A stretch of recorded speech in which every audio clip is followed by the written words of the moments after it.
Hey there guys, it's Metro, and today we are starting a series of educational videos aimed at helping players who are new to the dungeons, new to tanking, new to pugging, whatever you think is relevant. I'm going to try to be very comprehensive in everything I do in this dungeon, try to teach you everything you should know, provided that you know nothing about Plaguefall in Season 2.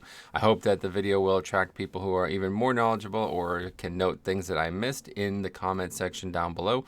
So I'd love to see that comment, those types of comments developing as well.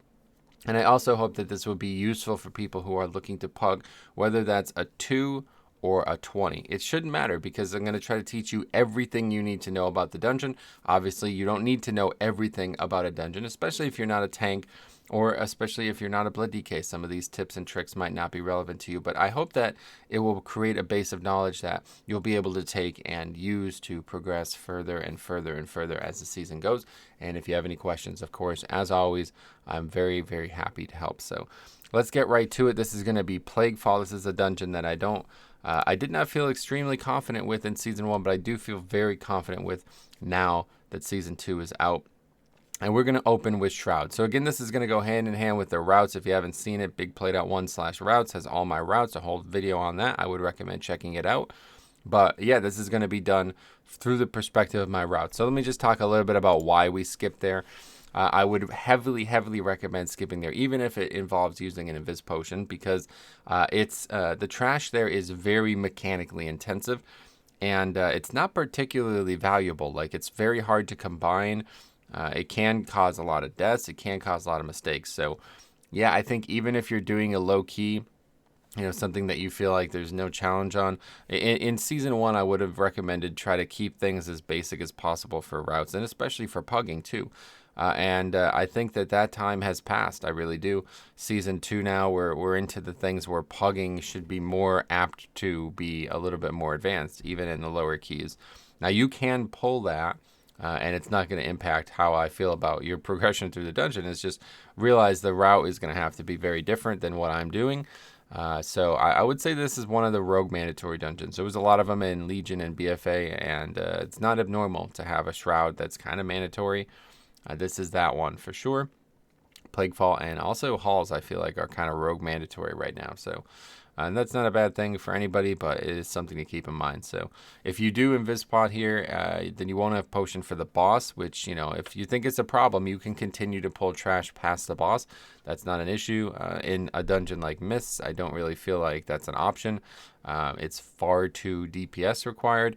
This first boss, I do not think is a DPS requirement, and I'm going to show you everything you need to know about this boss. But really, the people that make those mistakes are, they're just not mechanically inclined. So this is kind of why we're skipping that trash too. Get to the first boss as fast as possible, because you know how the key's success or failure rate is going to be impacted as soon as you pull it. But anyway, the first thing we will fight is the affix. So Executioner Varuth is the first guy this week. The problem here is that it's the first pull of a dungeon. You always want to use all your CDs on first pull of a dungeon, because that's the only time you can guarantee that every single one of them is going to be up without wasting them, and you're fighting a single guy. So is it worth it? I don't know. Maybe it's not. Maybe it's better to kind of travel past him. My original thought process was we can't because he has True Sight, but it does seem like you can just sneak right by him regardless. Shroud does not. You're not needing Shroud there to get by him. So yeah, I think it's probably worth not pulling him first. In the future, I might try that. I just don't know how important the DPS get, how much value they're going to get out of getting this guy first. So it depends. Do you want to make good value out of your CDs, or do you want to get the affix, the actual animal power as fast as possible? I don't really know. That's up to you guys, but it's something to be aware of. So anyway, these guys here, I'm going to pull this Plague Belcher first. They do a frontal. You just want to try to face that away. And then they beckon these slimes. If those slimes reach him, they will buff him substantially and also increase his health. So we have an active role in stopping this as the tank. Blood DK can throw down the slow death and decay. Obviously, Monk and Demon Hunter and probably like most classes have some valuable way of stopping them. Monk, Ring of Peace, and Shaman could do it with Stun Totem or Root Totem, and Druid could root them. Basically, all the things that are on the boss are going to be present on the trash. Those trash mobs as well too. So the frontal, the ad spawning, and dealing with those things is something that's almost like a kind of like a little microcosm. Now, At this point, we're pulling these slimes. If you purge them or get rid of that magic debuff they have on them in any way, so Blood Elf Racial, really good one, it will stop dropping those green puddles on the ground, which isn't really that big of a deal. But if you're going to pull all of these, which I would heavily recommend doing, I am not because it's Necrotic Week, but I would heavily recommend just getting them all out there and getting them all pulled into one pack. Yeah, you're going to probably want to dispel that because there's going to be like 10 puddles all at once and somebody might get one shot. So a good idea to have a Blood Elf or a Priest for that. Now, the other thing about these mobs is that they're an affix trap. Like, you know, it might also be Sanguine. It might also be Busting. It might also be Bolstering. Any of these affixes make pulling those like that really suboptimal, to the point where it's like you can't really do that. And like what I'm doing right now, where I'm pulling them into the Plague Belcher, absolutely can't do. So yeah, you're going to have to carefully consider that. What I like to think about is 5 at a time. I think there's like 20 of them. Not actually sure how many there are, but yeah, you want to kind of keep them in chunks of just 3 pulls is what I think is the best way. So however you want to partition that out, always fight them in chunks of 3. Usually kind of paces things out enough that people are actively using abilities on them. If you have all of them at once, then everybody's going to blow all their CDs there. And you kind of need to play through that. So, okay, so here we go. First boss. This is absolutely the run definition right here. If you do not do this boss well, the run's over. It's over. Legitimately, you won't kill you won't upgrade the key. But if you one shot and cleanly kill this boss without a lot of mistakes, you're pretty much going to upgrade this key. It's a very lenient timer. I mean, I'd imagine it's lenient on every difficulty, but it's obviously going to depend on how well you do the rest of the dungeon. But so let's talk about Globgrog, because he's got really only one mechanic that you have to worry about, and people really don't do it well. I think every single wipe that has ever happened on this boss is only because of the actual slimes. Like you can't wipe to that. Okay, so he does that Plague Stomp. It does a disease if it hits you, and he also knocks you back. So you can do AMS to prevent the disease. You could also just eat the disease as a tank. It's not really that big of a deal, but it will help your healer because he's going to want to dispel all of these. Now he also does that slime wave, so similar thing to the mobs. I'm 99% sure the mobs, when you're fighting them, the ones leading up to the boss, they will always face the tank or whatever direction they're facing currently, and they will always shoot the frontal out that way. But this boss, he's going to turn to a player and try to do it instead. So this is a big issue because later in the fight, when you're scrambling, when you're moving the boss, when there's slimes out everywhere, if you're ranged or a healer or somebody who's not naturally in range of the boss, like you're not close to the boss, you really need to make sure you don't get hit by that because you're going to be slower. It's a very wide and very long frontal.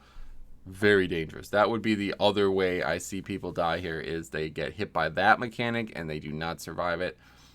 And, you know, if you don't have battle reses or you don't have one available, now this fight has gotten way, way harder. So something to keep in mind. You really want to be close to this boss, especially as ranged. And he's going to try to prevent that, honestly. So, okay, so here we go. So the first beckon slime has occurred. You will see the big slime always spawns on the top here, always closest to the boss. So no matter where you have the boss, you know, I guess provided it's not in the dead center of the room, you're going to always know exactly where it's going to spawn. And the way the meta has developed for this fight, at least in Season 1, was to not kill the big slime ever. Like literally never kill the big slime, and push the boss as fast as possible. And that was thanks to Pride and Bloodlust and everything else coming for this first boss. You'd normally kill this boss. Sometimes you'd kill him before he even spawned a second set. So that was a slam dunk. Just CC the slimes, kill boss. In Season 2, though, we don't have Pride. So that's a massive DPS loss for this fight. So you have to be a little bit more creative. So I'm thinking you're always getting 2 big slimes. So that means you always need 2 hard CCs. So in your group, let's talk about what you might have. Okay, so Rogue, actually, since you're always probably bringing a Rogue anyway, is not the worst class for it. They do have Blind, which is one time, like they're only going to be able to use it once in the fight. And if it gets broken, then you're in trouble, obviously. But hopefully that won't happen. You do want to try to drag the boss away from wherever the slime is going to come. Like you see this line I've created, you know, so the Blobus line, it's always spawning here. Just drag the boss on this line. Make sure that nobody can accidentally hit the slime that's there. because if that breaks and you use blind on it, then you just lost that CC, so that one's dead. So anyway, Rogue can do it with blind. Monk can do it with paralyze.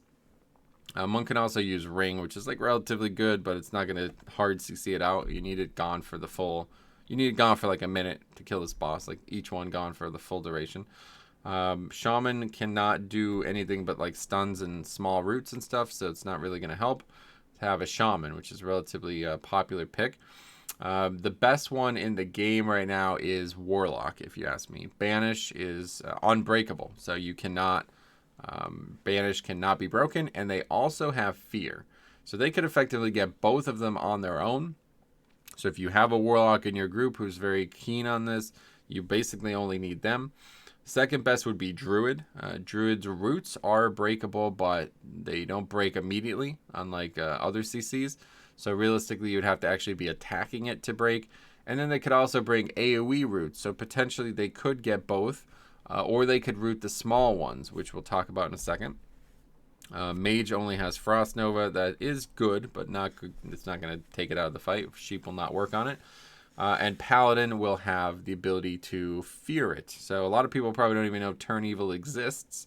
But it's actually a very good spell. And there's actually a conduit for it that makes it like a very, very quick cast. So maybe you want to throw that on. I don't know.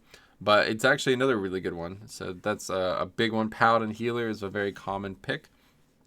But I've never seen a Demon Hunter do it. I don't think they can do it. I'm 99% sure they cannot do it. And that would be it. Warrior obviously has nothing. Hunter, oh yeah, Hunter has Trap, so Frost Trap will work. But again, they can only do that one. And then I guess like Binding Shot or, maybe just single target stuns is enough. So a lot of times you're going to have one of them just kind of break and you're going to have to kind of scramble to kill it. You're not, or to finish the fight. You're not really going to ever actually attack them directly, but sometimes they will become part of the fight. And at that point, as a tank, you're just kind of kiting the boss and making sure that it doesn't come into play. But there is another portion to this mechanic here. Yeah, there's the Paralyze coming out. And that is the small slimes. And now the new meta has developed to just kill the small slimes. We're never going to keep two, like, so before you'd only ever get one set. So you could easily, even with this comp, we could have easily just kited those out and it never would have been an issue. But we're always pretty much going to get a second set now. Even with the boss at 50%, still 100% switch to those. So as Blood DK, I like to Gore Fiends them together. Just target one, Gore Fiends them, slow them. Roots is still valuable here. Because even though they're going to die, you don't want them to move any closer to the boss than they have to. Obviously, kiting the boss far away is an option, but it's kind of creating issues here. Like I said, if you move the boss and he does his frontal and he's 90 yards away from the group, it's going to hit people. They're not going to be able to dodge that. It's way too wide and way too long to actually dodge that. So this is the ideal circumstance. We stop them from getting here. I don't have to move the boss. Plague Stomp comes, it doesn't send people 100 yards away because that's still going to hit them regardless. And then he does the Slime Wave, and as you see, everybody is very close. And the mage, maybe for some reason, didn't get out of that, but he ice blocks and saves himself. So that's it. It's effectively the entire encounter. You're only ever going to have a death to the Slime Wave, and you're only ever really going to have a wipe, or more realistically, a reset to the mobs getting to the boss. So just kill the small ones now. I don't think there's really any debate on that. I don't, not really aware of any group that's not doing that now. I would not see that possible. So, and then that's it. We need a second CC on the big slime, but in this group we should have what we need.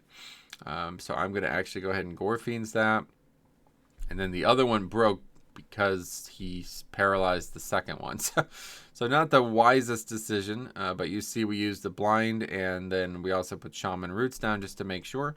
But yeah, the right one is now paralyzed. Probably should just re-CC'd the first one, but good thing people were on there. Because, again, if the rogue blinds the one that gets paralyzed, and then the other one is out, we now have no CC for that.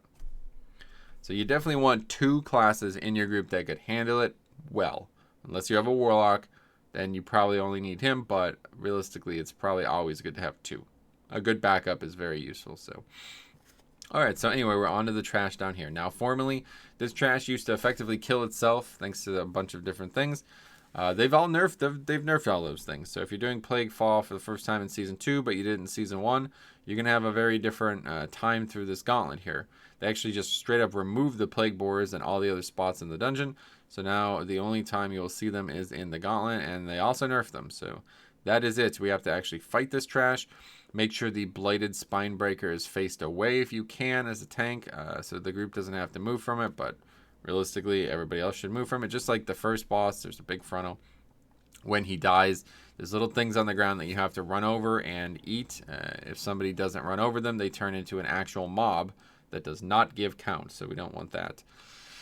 Now, these wretched, well, not those ones, but so let's go back, actually. The mobs that we were just fighting, these mobs are actually very dangerous. Let's see if we can find them again. There we go. Rotting Slime Claw, okay? These mobs constantly do that corroded claw, and as you see, a very nasty debuff that reduces my overall health pool, which is not good. So, definitely, this is a dungeon to have a disease dispel. There's a ton of diseases in this dungeon. Like, I'm talking about a ton. Probably like 50% of the stuff you're going to fight has some kind of big dispel, and probably like 50% of that is all disease. So healer in general needs to be ready for dispelling, but if you don't have a healer who can dispel disease, monk is a great pick. We have monk, paladin, and priest who could handle all this stuff.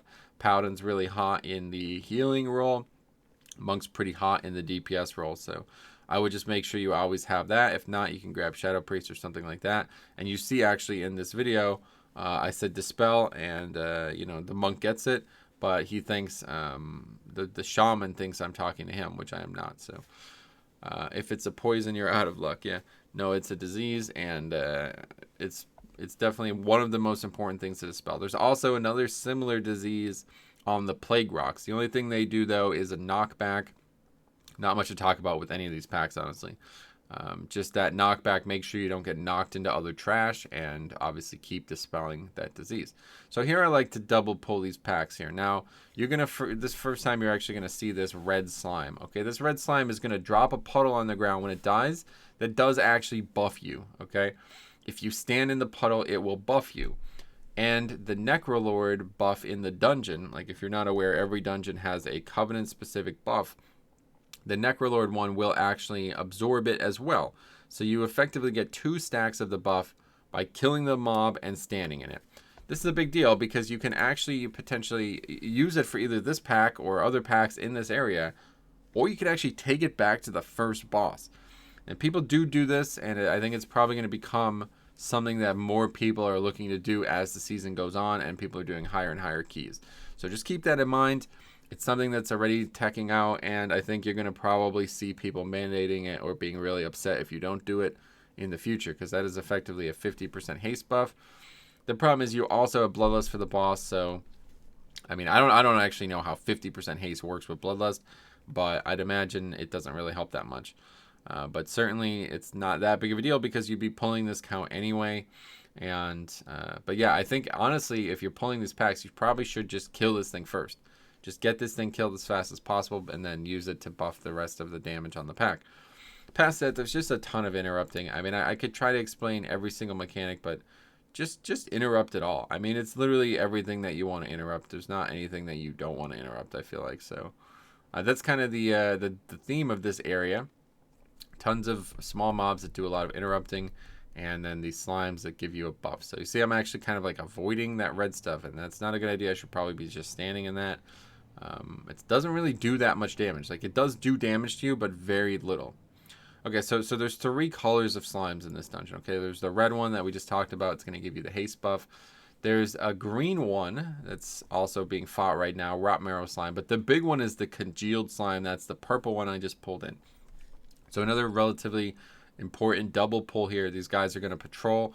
It's going to patrol from here all the way around. So one way or the other, if you're doing this route, you definitely need to get this mob.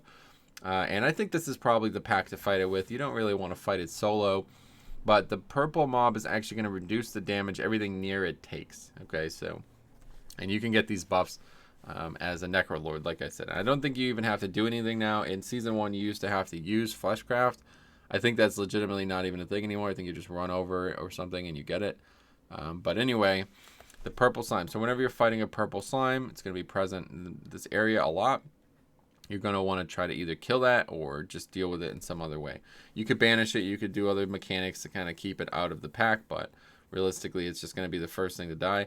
Now these green slimes, these rot marrow slimes, they do this cast, and it's a very, very dangerous disease, especially when you're fighting 3 of them. And if all 3 of them put it on the same target and you don't have a disease to spell, that person's probably going to die. So you really want to make sure you're interrupting and stunning those mobs. Very dangerous mobs there. And then again, another buff that you see on the ground, but that one, I don't think there's any reason to stand in that. So yeah, next pack, we're going to grab these more rot marrow slimes. We just want to be ready to interrupt as much as possible. And as you see, the group is ready to do that. The more they die, the quicker they die, the less you'll have to interrupt to. Then that volatile, that bomb, I'm not even really going to talk about this. It just dies and it explodes. And when it does damage to the mobs. It does like a small amount of damage to the mobs. So try to keep the mobs in it. It used to be another huge thing, but they also nerfed that, I think. So just keep that in mind and keep the mobs near it and don't get hit by it yourself. Now, this pack here is one of the more dangerous packs, and it's got 2 slime claws, and it's also got this dude who does the frontal. So it's easy to fall asleep on this mob as a tank. If you're facing them in an awkward direction, it's pretty easy for people to get hit. Again, it's a two-way street. People should be able to dodge mechanics, but if the first one he does faces at your group, they're probably gonna get hit. Obviously, things like if you have trees or rock elemental taunting, it will turn. So just keep that in mind. But past that, this is a great pack to use CDs on. Remember, as a tank, you want to go run around and grab all these. As Bloody K, I could grab all 5. If I Gore Fiends them and AMS, I'm usually good to grab all 5 there. But it's the Slime Claws. It's the same mobs that we're fighting again right now. Corroded Claw is extremely dangerous. It's going to make the pack way harder if you fight it for a long time. And especially on a fortified week, it can absolutely be the reason the tank dies. So if you do not have the spell, you want to be ready to try to stun these, or at least kind of stagger their application so you don't have 6 stacks immediately. On this pull especially, AMS is very valuable. If I get them all together quickly, they will all cast it at the same time, or at least within an AMS window, and I can prevent 4 stacks of it from going on me, which would be massive, okay? The main reason we're pulling those in the route, though, is because it's very easy to aggro them. Not necessarily with Sogadon, but if you've ever seen this route when I don't pull any of this trash, the knockback dude, the Frost dude, is here also. So also, like, you know, he does the knockback. People get aggro because they get knocked into mobs, but it's also pets that could get knocked back. If your pet gets knocked back into one of those packs, then obviously it's going to aggro that too. Okay, so here we have the old style Plagueborer strategy. So there's only going to be 8 of those spawn in this gauntlet now. It used to be just an infinite spawn of them, and that was pretty broken. But now 8, and they also nerfed it. So I'm trying to get them. I'm going to tell you right now that this does nothing. This really is not even worth doing anymore. I would think it actually might be safer to not do this and use them for the mobs in this little gauntlet here, including that mini boss. If you don't, like, whenever you engage the gauntlet, they start, and there's only 8, so that's it. So if you take the full time, like we just did there, to kill that Sogadon dude, that's it. There's not going to be any more. You know what I mean? Like, this is the last wave. Like, that's it. There's not any more coming after it's spawned 8. So 4 waves of it, and it's over. And so you've lost value out of them. I think it's probably better to get value out of every spawn instead of just try to kill Sogadon quickly or whatever lieutenant's there, because it's not actually that dangerous. He doesn't really need to die fast. And I think it's better to have this area go fast because you cannot progress through this area quickly. There's nothing you can do. Like, you have to pull the slime tentacles. Also make sure that when they grip somebody, Crushing Embrace, you stun that. Otherwise, it's a very long stun, and as you see, the rogue actually gets gripped, and he actually gets killed there because the bombs from the mobs go off. Okay, so that's very, very common.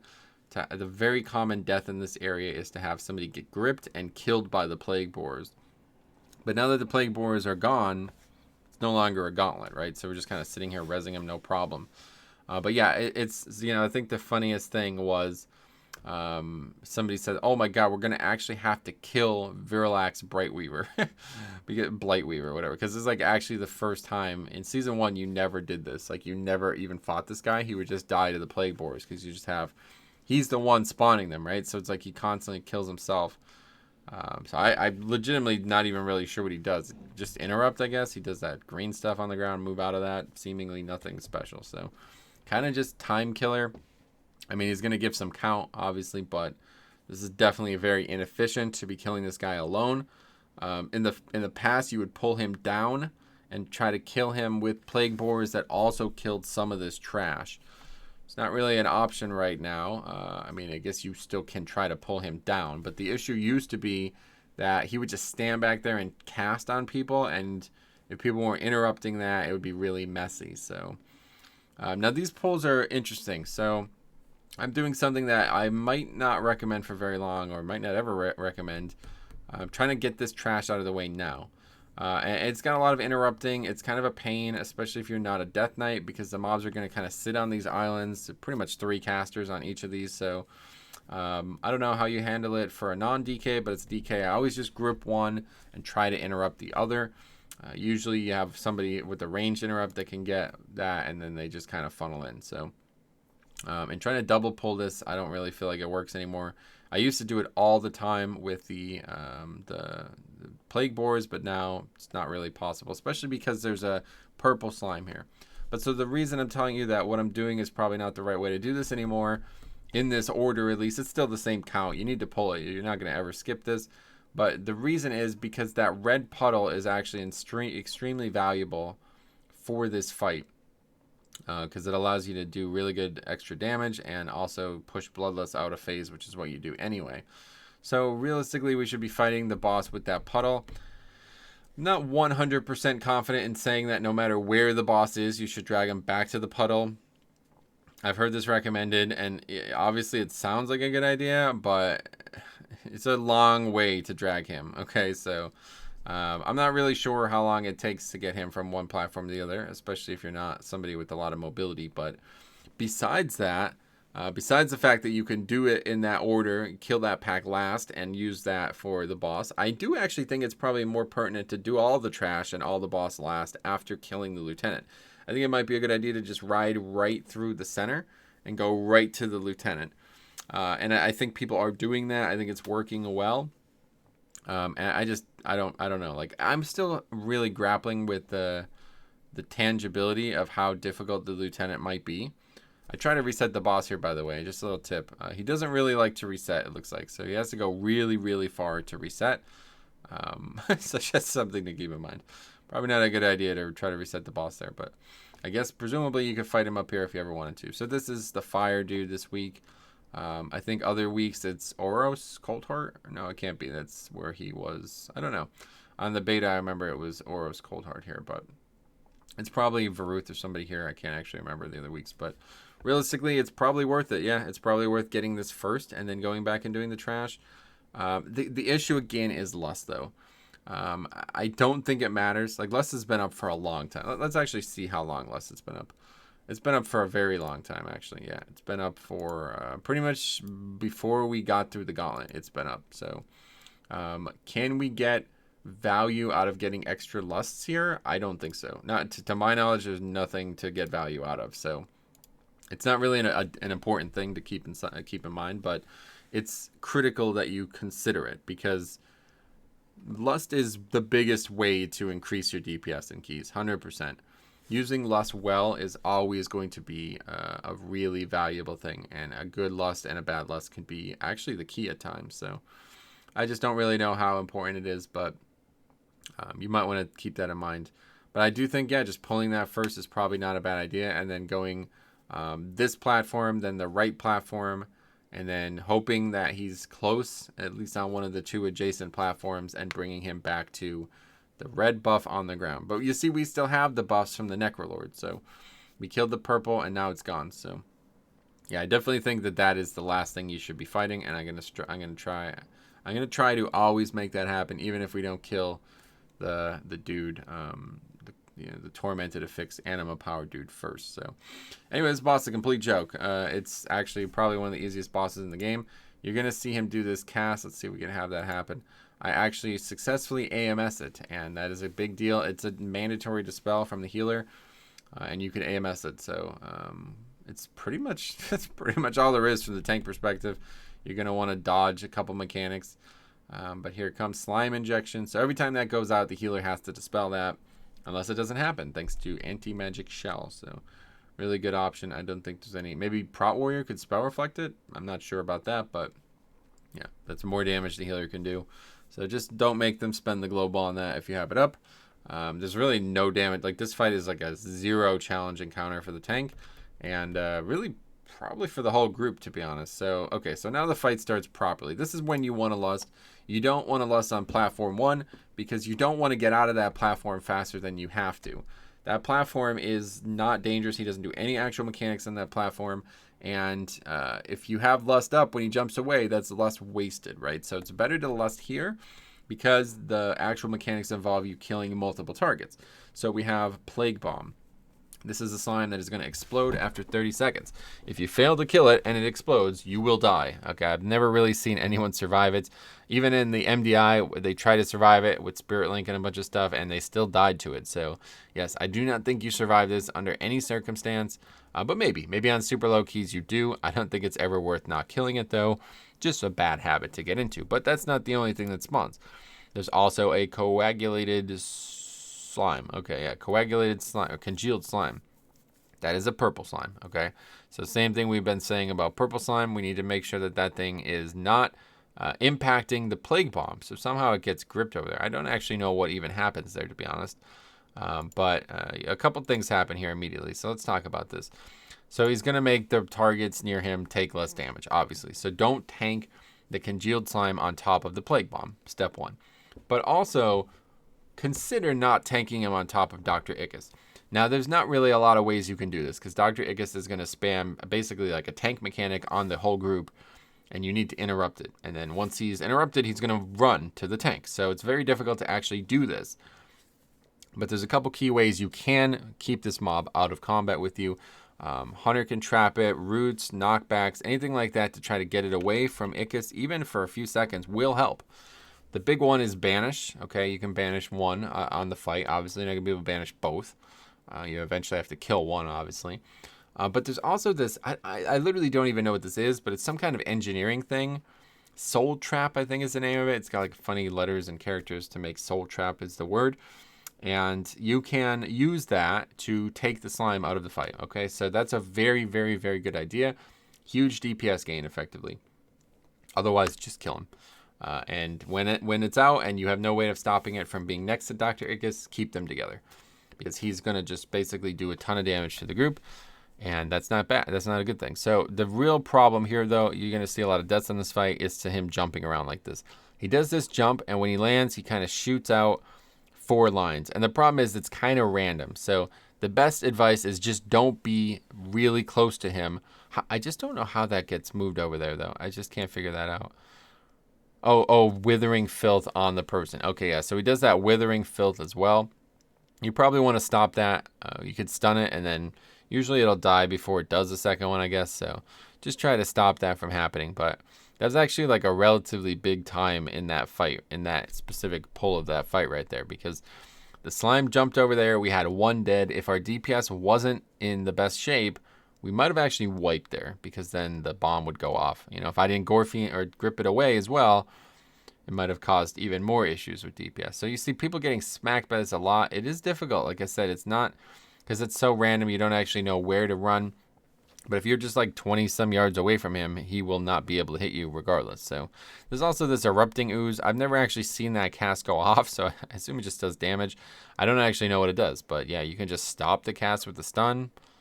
Or it literally just dies to like dots usually. So not really a big part of the encounter, but it does something. It must, right? So a good tip, though, is if you have any dots, even though you're not going to be able to tank Ickus on top of the Plague Bomb for very long at least, definitely put your dots up. All right? I'm a little lazy with that. I often don't do it, but there's no reason not to try to do some damage to the Plague Bomb, because the sooner that mob dies, see, so this is actually perfect. This is exactly what I was just talking about. Let's watch this happen again. So you see I am actually probably just coincidentally not tanking them together. So this is all the distance you need. As long as he's not in melee range, he's going to do this ability called Burning Strain. And he's just going to put it on any player. It doesn't seem like there's any threat table to it. It's just random. So He's like not too happy that I'm not in range. It takes him a couple seconds to realize because he's a dumb undead from Maldraxxus, no surprise. But then he's also doing Withering Filth, which again, it's just a magic debuff. It does a lot of damage, I guess. I'm not actually sure, to be honest, but just try to stun that. But so yeah, he's going to cast that, and you could interrupt it. And maybe you interrupt it the whole fight, and the mob just kind of runs around, and you're constantly... But realistically, as soon as you interrupt it, he's going to run to the primary threat target. And that's usually going to be the tank, and then the purple slime's there as well. So it's like not really reliable. You can't really stop that. You're not really going to be able to tank them separately. So unless you want to eat that tank debuff that keeps going on damage dealers effectively. So that's it. You know, unfortunately, even with 20% health, we're still sat here killing the slime. This group doesn't really have a good way of dealing with it, so we're just going to kill it. Most groups just elect to kill it, to be honest. Not really much to talk about. The problem is that purple slime also puts a dispellable debuff on. So a lot of times the healer is going to get trapped into dispelling that. And then they won't have the dispel for the actual, the tank mechanics. So something to keep in mind if you're the healer. Probably don't dispel that. Try to stun that. I mean, if you're a paladin or a shaman, you can just stun that and then it won't happen. But yeah, realistically, just leave it on until you're going to dispel both. Okay, so now we're down here in the oozing fields. This has changed a lot over the months, and I think I'm very confident with what we're doing now. In terms of the route, we need a lot of mobs in this area, so this is a good place to get count. Again, the small slime is going to do a green, big green puddle. So you really don't want to have that puddle because the slime tentacle cannot be moved. So obviously, if we can stop that puddle, we're going to want to do that.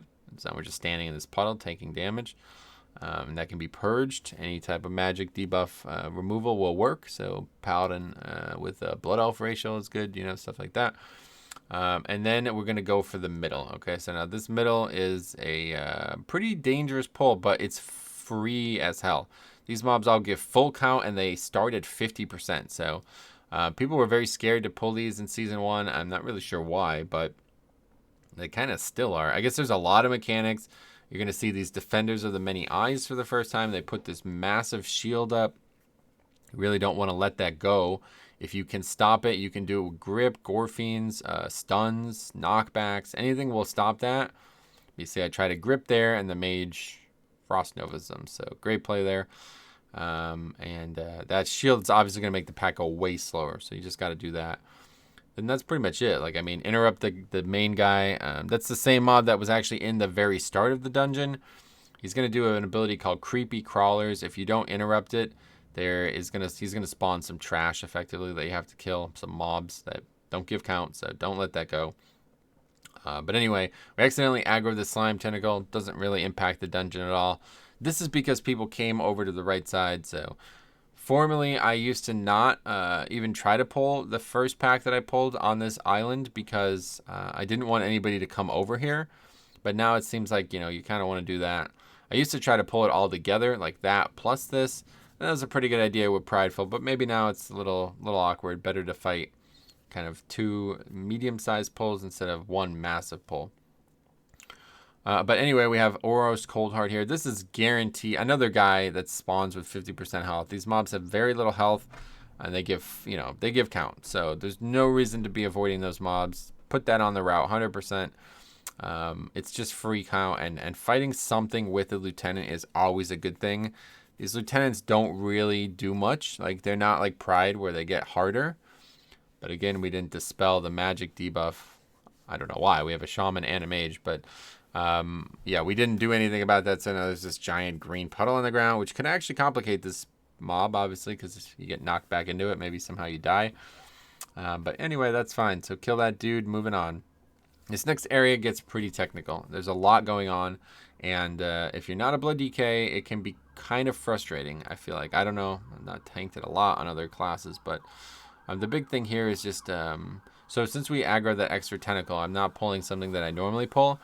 But these snipers, there's a sniper up on a perch up to the right, and I usually grip that thing down. So I usually pull the ambusher with D&D and then grip the tentacle, or grip the sniper down, and then the packs kind of combine naturally because the spider is going to jump to a person with the ambush ability, and then they're all together. But anyway, let's talk about the real reason that this is complicated. The spider, Brood Ambusher, is going to cast Stealthlings. Now, you could stop that cast with stuns and stuff, okay? I have seen people do that with great effect, where they fight the Ambusher for the entire health pool of the pack, and he never gets Stealthlings off. You can do that. Stuns, I don't think Grip is going to work for very long, but it will delay the cast. Not really sure of any other way to do it other than like CC him out. But if he gets the cast off, he's going to spawn these Stealthlings. And all of them are going to cast Ambush too. And there's a lot of them. I think there's like 8 or 9 or something like that. If they get the cast off, they all do it on one person. That person dies. 100%. So there's a couple ways to stop it. You could stop it by simply disrupting it. Don't let it go off. Okay. You can do that with stuns. You can do that with knockbacks. Anything that would primarily disrupt the cast will work on these mobs. Big one for Death Knight is Gore Fiends. I like to Gore Fiends them all together because then it helps your DPS anyway.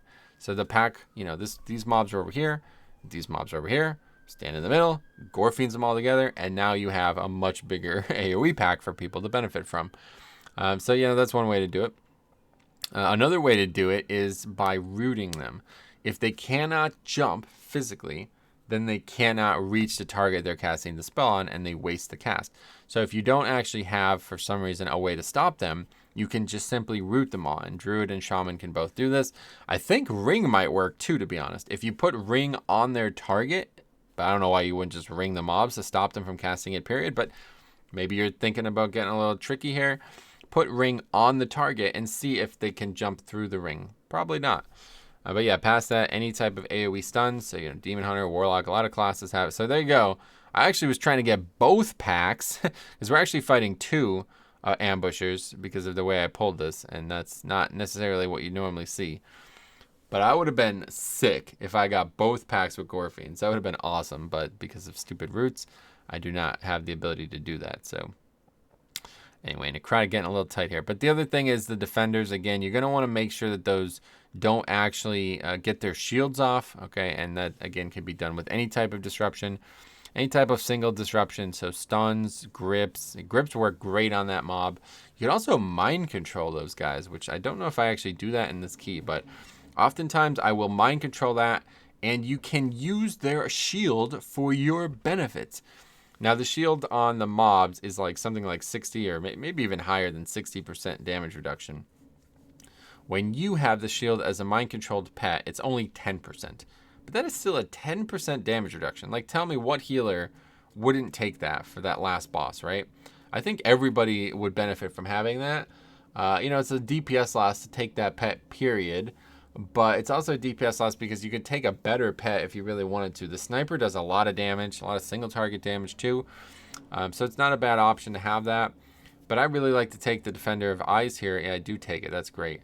I do like to take that because it takes one of the mobs out of the actual packs, obviously, which is a really big deal. And it also is huge benefit for the end there. So anyway, you see we're kind of actively trying to stop the Stealthlings cast here. And it looks like we do that. So that's useful. That's quite good. It makes the pack go a lot faster if you stop that with stuns or any type of single target disruption. Definitely do not do what that monk did and use leg sweep on that, though. Because if you commit AoE stuns that could have been used to save the actual Stealthling's death, then you might have a death on your hands. Or maybe even a wipe. I don't think it can pick the tank, but you never know. Okay, so anyway, we have this boss here. Now, this is formerly one of the hardest bosses in the game, especially on Necrotic, but they nerfed it a lot on Necrotic because now the mobs that spawn do not actually drop Necrotic. So how this fight works, let me see, we go back a bit. This fight, he first of all does a disease or a poison dispel. So if you have no poison dispel in your group, again, you're going to, I guess, take slightly more damage from this, but you know, monk tanks could just get it off themselves, etc. So not really that big of a deal. But we have these brood assassins. So you're going to see they're actually going to spawn in a spot. Like you can see where they spawn immediately. It's there on the screen.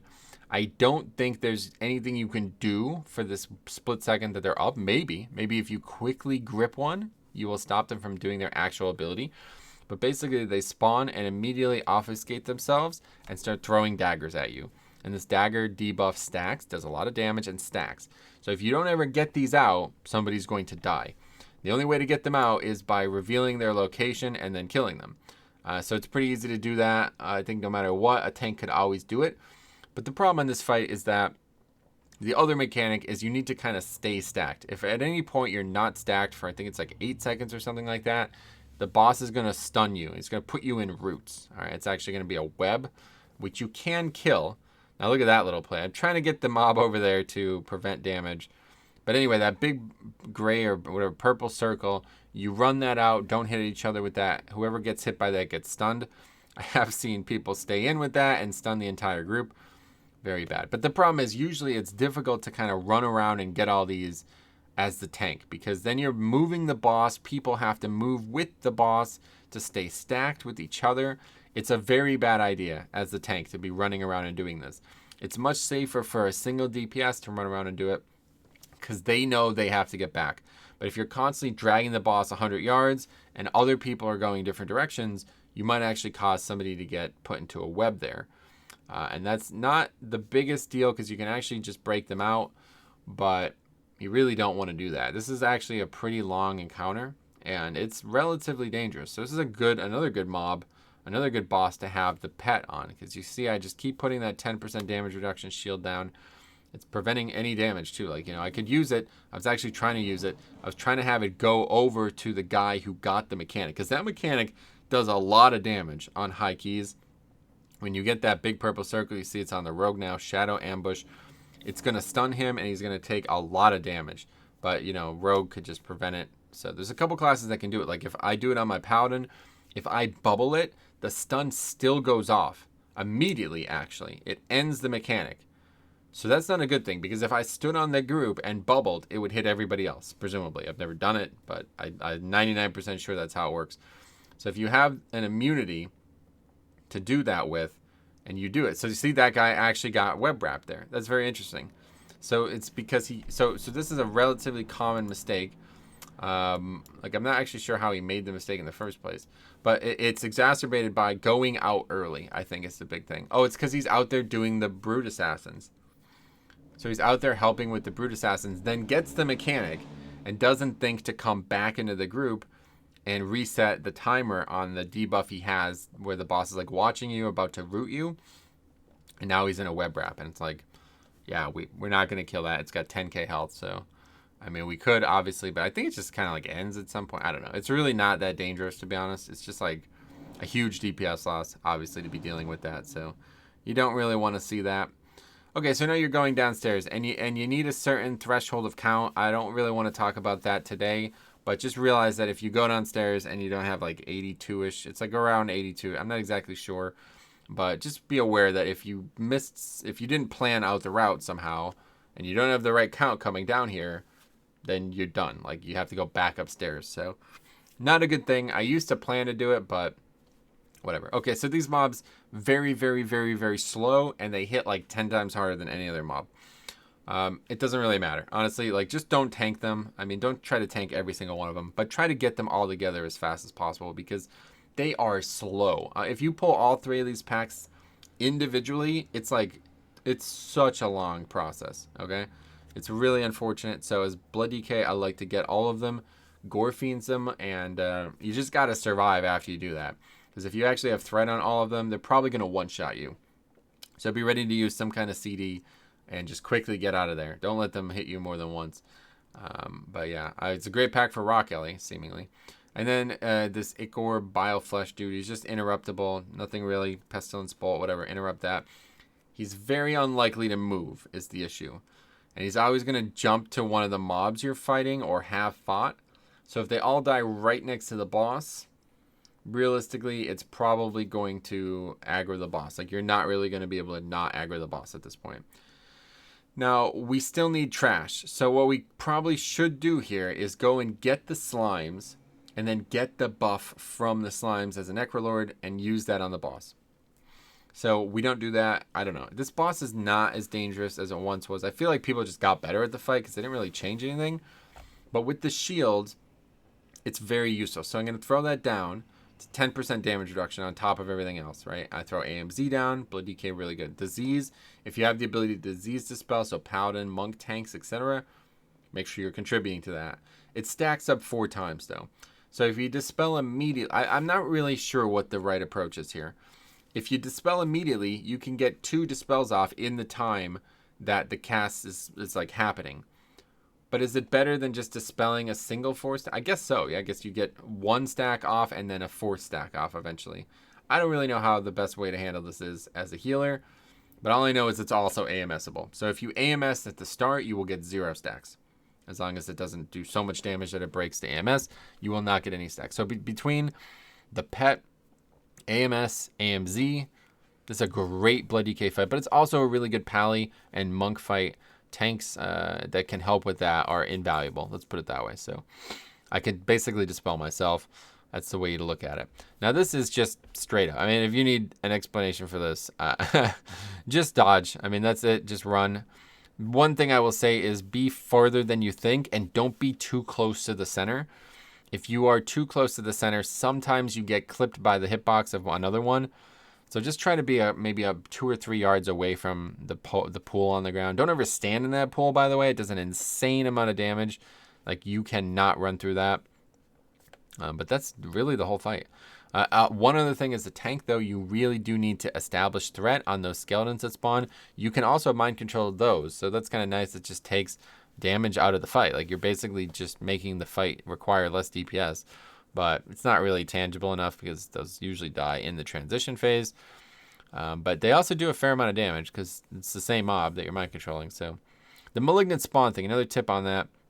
When it does that Touch of Slime ability, only 1 person needs to soak that. If no people soak it, you're dead, basically. But if only 1 person does need to soak it, then why do people constantly stand in it? I don't know. I see people all, like 4 people stacked up in that. That's extra damage you're taking. This is not a fight you want to take extra damage on. So make sure you do not stand in that. It can be a little tight. The windows can be a little tight because, you know, you only have like this little space and you might need to just move backwards. Try not to move to the side. I don't know. It's not really that dangerous, but as you see, AMS not off cooldown, so I have 4 stacks, but just keep using the shield if Blood DK, and that's it. Now, this is the time where you really want to generate threat because you're fighting both the boss and you're doing the tentacles, you're dodging the tentacles, and that healer actually dies to me not establishing threat on those. So that's a pretty big issue, and now I'm kind of like panicking because I'm realizing that I need to establish threat on these mobs. We almost wipe here. Like, I get hit by 2 tentacles, and they do not kill me. So that tells you, yeah, I don't know. I mean, I guess it's not that dangerous, but still a bit of a mess at the end there. That's the time I would lust. A lot of people lust in the second phase of that fight, but I would lust in the third phase because that third phase is way more dangerous. The reason most people lust in the second phase is because they will use CDs either in phase 1 or 3 and try to have them up for vice versa. And then lust, they don't really have CDs for, so they push through it with lust. That feels like an antiquated strategy, though, because I feel like that was mostly propagated on we need to use CDs during the prideful buff, which you don't have anymore. So when you're just fighting the boss at the same power for the full fight, I think it's definitely better to lust not the second phase. Like, I never really understood that, honestly. So, but okay, so we still need count, right? We have 3% to get. Now, my pet is usually something I would try to route in for count. But again, I think you probably should just leave these guys as something that you want to kill and use them as count before the boss. Like, I mean, it's a free buff, right? The only question is it worth running all the way here for? Jix was actually talking about trying to get the red slime and bring it to the boss. And that's a lot more running. So it's like, you know, you have to weigh the movement in this dungeon. There's a lot of times where you could go and make a play, like on the first boss with that red slime, or even the second boss with that red slime. But it's going to add a lot of time. You know, you're going to be running a lot. So I'm sure there's ways to calculate it. I'm not the right guy for that, but that's pretty much it. That's an easy upgrade. Honestly, probably the easiest, one of the easiest dungeons, if not the easiest right now. The timer is super lenient, and there's just so much teching you can do in the dungeon. Like, it's legitimately a very, very tricky dungeon. There's a lot of really interesting things going on in it, and just kind of randomly gore fiendsing those mobs is one way to make the dungeon easier. Just dealing with things like, because there's so many magic debuffs and so many disease debuffs and so many things that are just dispellable or interruptible. just being ready to do all that just makes the dungeon so much easier. So I think in conclusion, the hardest time you'll find is at the beginning of the dungeon. Honestly, most people probably don't have trouble past the beginning. And that's why I like shrouding. And that's why I like, hopefully committing everything to this first boss and killing it as fast as possible. But if you have any questions, let me know. I think we covered everything. Just don't, the Plagueborers and all that stuff are gone. So there's new ways to do it with these red slimes and everything maybe. But realistically, the dungeon has gotten harder coming out of Season 1. But as long as you kill the first boss, as long as you're committed, you have two classes who could hard CC on this boss, and everybody actually attacks the small mobs. This should be a very easy upgrade week. No matter if even Tyrannical, Fortified, no matter what the affixes are, should not be a bad week for Plaguefall. So thanks for watching. We'll see you in the next one.